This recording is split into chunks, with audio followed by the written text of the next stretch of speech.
जय जनार्दना कृष्ण राधिकापते नन्दनन्दना कृष्ण रुक्मिणीपते गरुडवाहना कृष्ण गोपिकापते शरणुमोहना कृष्ण प्रभो सद्गते।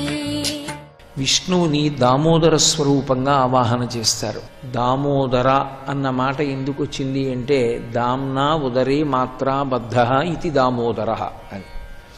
త్రాటి చేత నడుం చుట్టూ కట్టబడినవాడు కనుక ఆ తాడు గట్టిగా బిగిసినప్పుడు మచ్చలేనటువంటి వాడికి నడుం చుట్టూ మచ్చ పడిపోయింది కనుక ఆ మచ్చ పడినటువంటి వాడు ఒకనాడు తాటి చేత కట్టబడ్డవాడు అనేటటువంటి గుర్తుని పొందినవాడు కనుక ఆయనకి దామోదర అని పేరు వచ్చింది. ఆయన్ని లోకంలో కట్టగలిగిన వాడెవరు? ఆయన్ని కట్టగలిగిన వాడెవరు లేడు. అటువంటి వాడు ఒకనాడు పరమభక్తి కలిగినటువంటి యశోదాదేవి చేత కట్టబడ్డాడు. అలా కట్టబడినటువంటి ఘట్టాన్ని దామోదర ఘట్టము అని పిలుస్తారు, ఉలూకల బంధనము అని. అది విన్నంత మాత్రం చేత కర్మపాశములు తెగిపోతాయి అని. అందుకే దామోదర లీల భాగవతంలో అత్యంత ప్రసిద్ధి పొందినటువంటి లీల.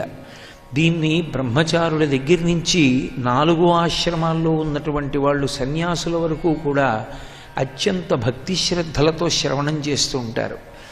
అటువంటి దామోదర అనేటటువంటి పేరుని పొందినటువంటి లీల భాగవతం 10వ స్కంధంలో కృష్ణ పరమాత్మ యొక్క లీలల అన్నిటిలోకి కూడా మకుటాయమానమైనటువంటి లీలగా అభివర్ణింపబడింది. చిన్ని కృష్ణుడు వెళ్ళి ఆడుకుంటున్నాడు పిల్లలతో కలిసి. యశోదమ్మ ఇంట్లో చల్ల చేస్తోంది. చల్ల చెయ్యడం అనేటటువంటిది గోపాకులంలో ఉండేటటువంటి వారి యొక్క వృత్తి.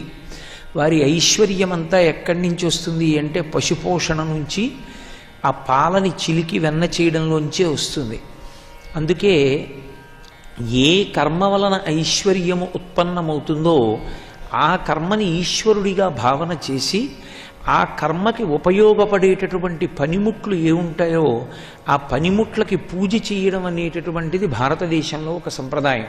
గోపాల బాలురు ఆవుల్ని ఎద్దుల్ని తీసుకెళ్ళి పోషిస్తారు, వాటి పాలు తీసి ఇస్తారు. ఈ పాలు కాచడం ఇల్లాలు కాస్తుంది, కాచి దాన్ని తోడు పెట్టి పెరుగు చిలకడం ఆమె చిలుకుతుంది. పెరుగు చిలకడం అనేటటువంటిది అంత సామాన్యమైన విషయమేం కాదు. మీలో పరిచయం ఉన్నటువంటి వాళ్ళు ఉండి ఉండవచ్చు.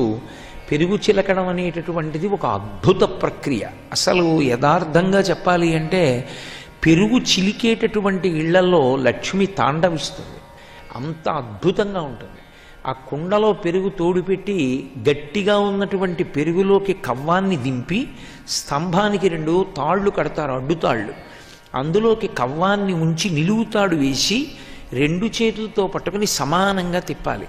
ఆ కవ్వం కిందకి దిగితే కుండ కింది భాగం బద్దలైపోతుంది, పక్కలకి వెళ్ళిపోతే పక్క భాగం బద్దలవుతుంది. పెరుగు మధ్యలోకి నిలబడి చిలికేటట్టు అలాగని అమరిక లేకుండా తిప్పితే పెరుగు తొలికిపోతుంది. ఇదో పాల సముద్రాన్ని చిలుకుతున్నారా అన్నంత అందంగా ఉంటుంది.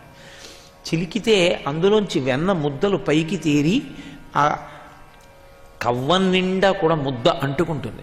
ఆ అంటుకున్న ముద్ద బొటనవేలుతో తీసి గిన్నెలోకి వెన్న తీస్తారు. అది దధిమథన ప్రక్రియ అని గోపకాంతలకు అత్యంత పవిత్ర కర్మ. ఐశ్వర్యమంతా అక్కడి నుంచే వస్తుంది కాబట్టి వాళ్ళు దాన్ని చేసేటప్పుడు పరమ జాగ్రత్తతో చేస్తారు. అలా యశోద పరమ పవిత్రంగా దధిమథనం చేస్తోంది. ఆమెకి సంతోషం. చిన్ని కృష్ణుడు తన కుమారుడు, ఆయన పరబ్రహ్మమని కాదు.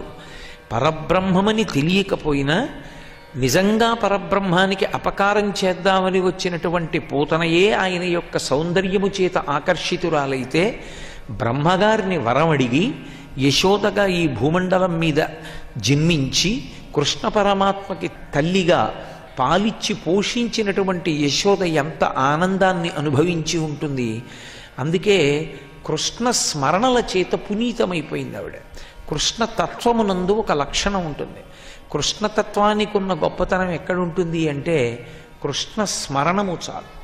కృష్ణుని గురించి స్మరిస్తే, అందుకే లీలలన్నీ కూడా స్మరణయోగ్యములై స్మరిస్తే మనసుని పట్టుకునేవై ఉంటాయి. ఆయన చేసినటువంటి లీలలు కూడా రజోగుణ తమోగుణ సంపర్కం ఉన్న వాళ్ళు కూడా తలుచుకోవడానికి యోగ్యమైన రీతిలో ఆ లీలలు ఉంటాయి. అటువంటి లీలలు చేశాడు ఆయన. అవి చెయ్యడానికి కారణం కూడా అదే. ద్వాపర యుగంలో వచ్చాడు కనుక తర్వాత వచ్చేటటువంటి కలియుగంలో ఉండేటటువంటి ప్రజలకి అత్యంత మక్కువ దేని మీద ఉంటుంది అంటే జారత్వము, చోరత్వము, ఈ రెండిటి మీద ఉంటుంది.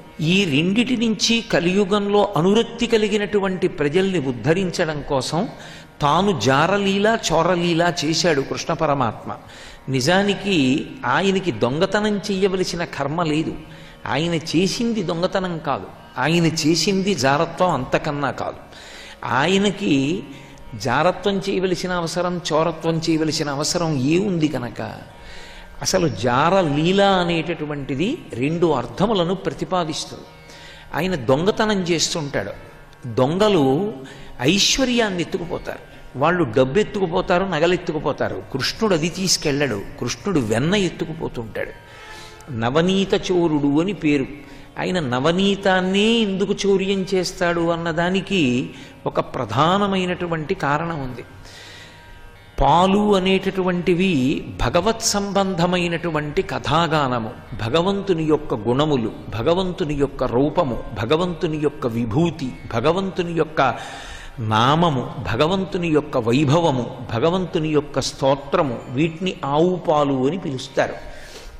అవి సత్వగుణాన్ని ఆవిర్భవింపచేస్తాయి. భాగవతంలోనే ఒక చోట శుకబ్రహ్మ అంటారు, అమరేంద్రాదులు కొల్చు భంగి జనులబ్జాక్షు సేవించగా విమల జ్ఞాన విరక్తి ముక్తి నొసగున్ వేయేల భూనాథ తత్కమలాధీషు కథా సుధారస నదీ కల్లోల మాలా పరిభ్రమమెవ్వానికినైన కర్ణయుగళీ పర్వంబు కాకుండునే అని అడుగుతాడు. ఆయన యొక్క కథ వింటుంటే మనసు రంజిల్లిపోతుంది.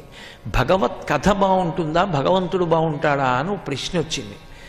భగవంతుని యొక్క కథ చెప్పేటప్పుడు భగవంతుని యొక్క గుణములను మనసులో స్మరించడం చేత కలిగినటువంటి పొంగు వలన ఒక పంపు కింద పెట్టినటువంటి బింది నీటితో నిండిపోయి ఇంకా నీరు పెట్టక అంచుల వెంట కారిపోయినట్టుగా ఈశ్వరుణ్ణి స్మరించినంత మాత్రం చేత కలిగినటువంటి ఆనందము లోపల పట్టక వాగ్రూపంగా వచ్చేటటువంటి వాగ్వైభవము కలిగినటువంటి వక్త, దాన్ని జుర్రుకోవాలనేటటువంటి తాపత్రయం కలిగినటువంటి శ్రోత ఉన్న సభలోకి భగవంతుడే వచ్చి దిగి నా గురించే చెప్తున్నాడయా అని తట్టి పిలిస్తే నీ గురించి చెప్తే చెప్పాడు కానీ తర్వాత చూస్తాను, నిన్ను కూర్చో, నీ కథ బాగుంది, ముందు మాట్లాడకంటాడు. భగవత్ కథ అంత గొప్పగా ఉంటుంది. అందుకని కథా సుధారస నదీ కల్లోల మాలా పరిభ్రమమెవ్వానికినైన కర్ణయుగళీ పర్వంబు కాకుండునే అంటారు పోతన గారు. భగవత్ కథకి ఉండేటటువంటి లక్షణం అంత గొప్పగా ఉంటుంది. కాబట్టి భగవంతుని యొక్క కథలు, భగవంతుని యొక్క రూపగుణ విభూతులు అవి ఈ చెవుల గుండా జారుతాయి. అమృతమైతే నోటి నుండి త్రాగాలి. నోటి నుండి తాగేటటువంటి అమృతం ఈ లోకంలో దొరుకుతుందని నమ్మకమేం లేదు, అది దొరకదు కూడా. అంత సాధ్యమేం కాదు. ఎవరో మహాత్ములకు ఎక్కడైనా లభిస్తే లభిస్తుందేమో, కానీ ఒక అమృతం మాత్రం ఎప్పుడూ లభిస్తుంది. దాన్ని నోటితో జుర్రుకోవడం కుదరదు. అది చెవుల గుండా లోపలికి వెడుతుంది.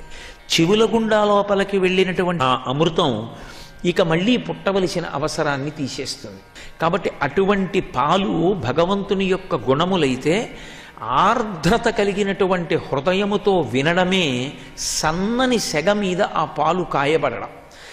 ఆర్ద్రత లేనివాడు భగవత్కథ విన్నాడనుకోండి, దాని వలన ఉపయోగం ఉంటుంది అని చెప్పడం సాధ్యం కాదు. సర్వం శ్రీ ఉమామహేశ్వర పరబ్రహ్మార్పణమస్తు. స్వస్తి.